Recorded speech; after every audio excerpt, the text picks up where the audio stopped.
সকলকে ধন্যবাদ, ভালোবাসা। আশা করছি সবাই ভালো আছেন। চলছে রবি মৌসুম। এই মৌসুমে বাংলাদেশের অনেক জেলায় আলু চাষ হয়। তার মধ্যে জয়পুরহাট একটি অন্যতম জেলা। জয়পুরহাটের সর্বত্র এখন আলু চাষাবাদ হচ্ছে। দর্শকবৃন্দ, আজ আমি আপনাদেরকে আমার এই পুরো ভিডিওতে আলু চাষ সম্বন্ধে মোটামুটি একটি ধারণা দেব। আশা করছি পুরো ভিডিওতে আপনারা আমার সঙ্গে থাকবেন। প্রথমে যদি আসি যে আলু চাষের সার ব্যবস্থাপনা, আসলে এটি আমি যেটা বলবো এটা আপনাদের সঙ্গে নাও মিলতে পারে। এটি একটা ধারণা যে এভাবে দেয়, এর চেয়ে অনেকে বেশি দেয়, আবার কেউ কমও দিতে পারে। যেমন অনেকে আছে যে ইউরিয়া এখন 20 কেজি দিবে, পরে আবার আলু বাঁধার সময় 20 কেজি দেয়। অনেকে ডিএপি এখন 20 কেজি দিচ্ছে, পরে আবার বাঁধার সময় 20 কেজি দিচ্ছে। টিএসপি কেউ 1 বস্তা দিচ্ছে, কেউ এর চেয়ে বেশি দিচ্ছে। টিএসপি বেশি দিলে সেখানে ডিএপি কম দেয়। আবার অনেকেই আপনার দেখা যাচ্ছে যে আপনার এমওপি এটি হচ্ছে 1 বস্তা করে দিচ্ছে। তারপর যদি আসি আরো কিছু অনুখাদ্য রয়েছে, দস্তা। এগুলো হচ্ছে অনেকেই 1 কেজি, কেউ 1 থেকে 2 কেজি দিচ্ছে। ম্যাগনেসিয়াম চাষে 2 কেজি দিচ্ছে, পরে 2 কেজি, 4 কেজি, 5 কেজি, 6 কেজি বিভিন্ন সময় বিভিন্নটা দিয়ে থাকে, বিশেষ করে যখন সেচ দেয় তারপরে। বোরন 1 থেকে 1.5 কেজি, 2 কেজি পর্যন্ত দিচ্ছে। যদি বলি জিপসাম, এগুলো 10 কেজি পর্যন্ত বা এর চেয়ে বেশি করে দিচ্ছে। আপনারা দেখছেন এখানে আসলে আলুর জমিতে সার ছিটানো হচ্ছে। আমি রয়েছি একটি প্রজেক্টে। এটি আজকে দেখার জন্য এসেছি আমরা। এই ভদ্রলোক প্যান্ট পরে আছেন হচ্ছে এই প্রজেক্টের মালিক। এটি মূলত 50 বিঘার একটি প্রজেক্ট।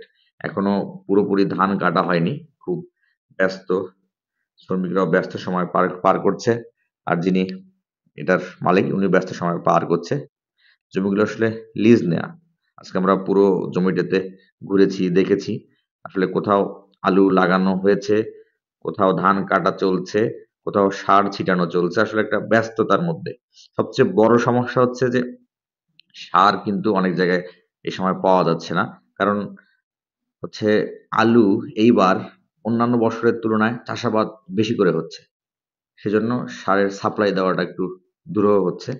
প্লাস আলুর যদি বলি, আলুরও কিন্তু সাপ্লাই, বিশেষ করে বীজ আলুর সাপ্লাইটা দেওয়া অনেক কঠিন। কারণ একটা টার্গেট ছিল যে সাপোজ যে 100 একর হবে, সেখানে চাষাবাদ হচ্ছে 150 একর। সেক্ষেত্রে আপনার ঘাটতি পড়ে যাচ্ছে। এজন্য আপনার সবসময় পাওয়া যাচ্ছে না। এই দুটো সার আর হচ্ছে বীজ আলু, এটি হচ্ছে একটু মোটামুটি একটা ক্রাইসিস। এটা হচ্ছে বাস্তবতা।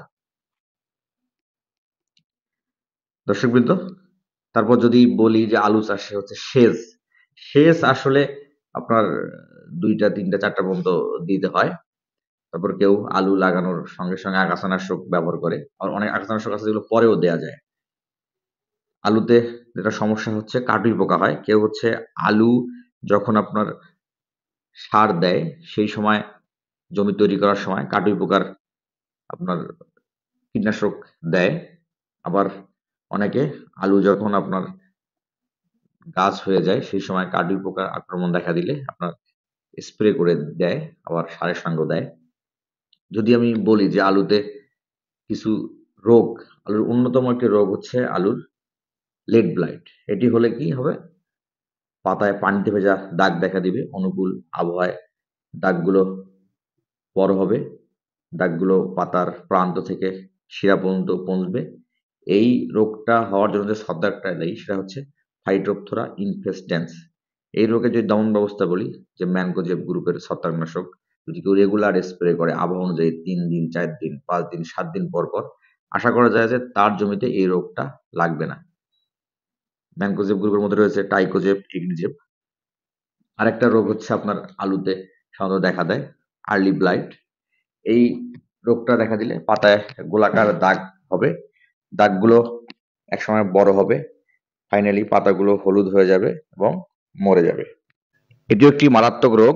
এই রোগের জন্য দায়ী ছত্রাক হচ্ছে অল্টারনিয়া এসপি। এটি যদি দেখা দেয় অবশ্যই তৎক্ষণাৎ স্প্রে করবেন, নইলে কিন্তু আপনার রাতারাতি এই রোগটা আপনার পুরো আলুর জমিতে ছড়াই যাবে। যদি বলি কি স্প্রে করবেন, ম্যানকোজেব মেটালেক্স গ্রুপের ম্যানকোসিল অথবা ম্যানকোজেব সাইমোক্সালিন, তার সঙ্গে অবশ্যই কার্বনডাজিম, গোল্ডাজিম অথবা কাজিম মিক্স করতে পারেন।